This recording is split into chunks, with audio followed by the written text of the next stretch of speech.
एक बार की बात है, राजस्थान के एक गांव में बहुत गर्मी पड़ने लगी, जिस वजह से सारे गांव में पानी की समस्या होने लगी।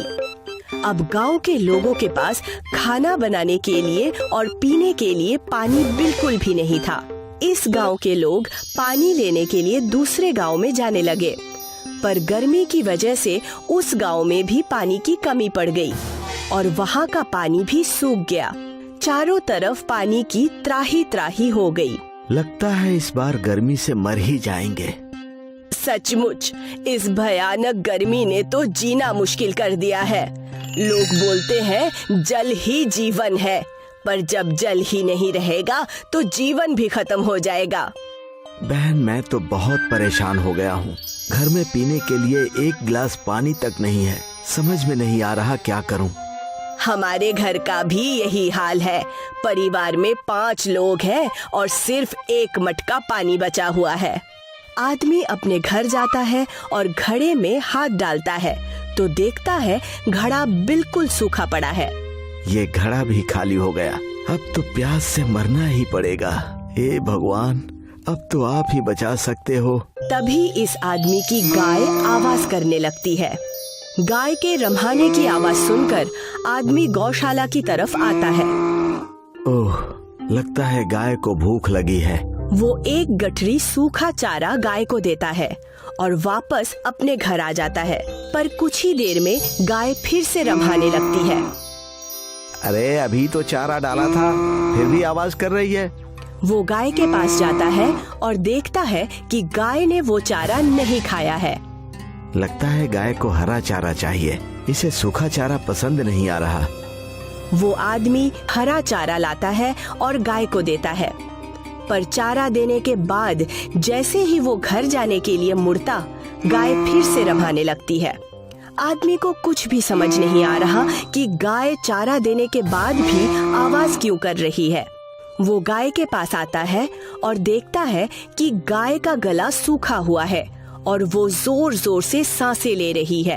ओह, लगता है गाय को प्यास लगी है। अब क्या करूं? मेरे पास तो खुद ही पीने के लिए पानी नहीं है, गाय के लिए कहां से लाऊं? गाय और जोर जोर से हांफने लगती है। लगता है इसको बहुत तेज प्यास लगी है। अगर यही हाल रहा तो ये मर जाएगी। नहीं, मुझे गौ हत्या का पाप अपने सिर पर नहीं लेना है। वो आदमी गाय को खूंटी पर से खोल देता है और उसे गौशाला से बाहर की तरफ हाँक देता है।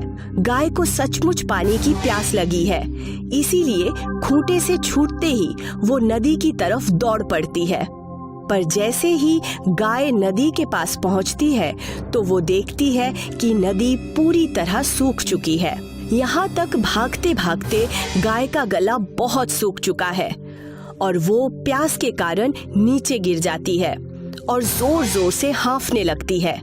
इस रास्ते एक बूढ़ी औरत और उसका पोता गुजर रहे थे। गाय के हांफने की आवाज सुनकर वो बूढ़ी औरत गाय के पास आती है। औरत के हाथ में पानी की बाल्टी है। लगता है गाय को बहुत प्यास लगी है।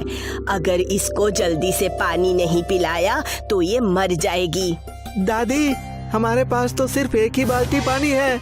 अगर ये पानी हम गाय को पिला देंगे तो हम क्या पिएंगे? बेटा, इस समय इस पानी की हमसे ज्यादा जरूरत इस गाय को है। तुमने सुना है कि कभी प्यासे को पानी पिलाया नहीं और बाद में अमृत पिलाने से क्या फायदा? दादी, इसका क्या मतलब होता है? बेटा, इसका मतलब होता है कि अगर कोई प्यासा है और उस समय अगर हम उसे पानी नहीं पिलाएंगे तो कभी बाद में अमृत पिलाने का कोई भी मूल्य नहीं है। इसीलिए हमें किसी की मदद तब करनी चाहिए जब उसे हमारी मदद की सबसे ज्यादा जरूरत हो। ठीक है दादी, इसे पानी पिला दो। बूढ़ी अम्मा गाय के सामने पानी की बाल्टी रखती है और गाय पूरा पानी पी लेती है। पानी पीने के बाद गाय हांफना बंद कर देती है और ये दोनों घर की तरफ चलते हैं। तो गाय भी इनके पीछे पीछे इनके घर आती है। जैसे ही शाम होती है तो लड़के को प्यास लगती है। दादी, बहुत प्यास लगी है। बेटा, घर में पानी तो नहीं है, देखती हूँ क्या पता ये गाय दूध दे दे। बूढ़ी अम्मा गाय के पास दूध दुहने के लिए जाती है तो देखती है कि गाय दूध के बजाय मैंगो का जूस दे रही है। अरे वाह, ये गाय तो ठंडा ठंडा मैंगो का जूस दे रही है। बूढ़ी अम्मा बाल्टी भर के मैंगो का जूस लाती है और इसमें से 1 ग्लास मैंगो शेक लड़के को देती है। लड़का मैंगो का जूस पीता है। अरे वाह दादी, ये तो बहुत ही स्वादिष्ट है और ठंडा भी। इससे तो मेरी प्यास बुझ गई। 1 गिलास मैं भी पीती हूँ। अम्मा भी 1 गिलास मैंगो का ठंडा ठंडा जूस पी लेती है।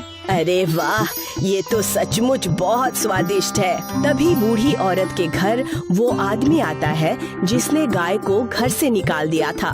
बहुत प्यास लगी है अम्मा, जल्दी से थोड़ा पानी दे दो पीने को, नहीं तो मैं प्यास से मर जाऊंगा। बूढ़ी अम्मा बाल्टी में से 1 गिलास मैंगो का ठंडा जूस इस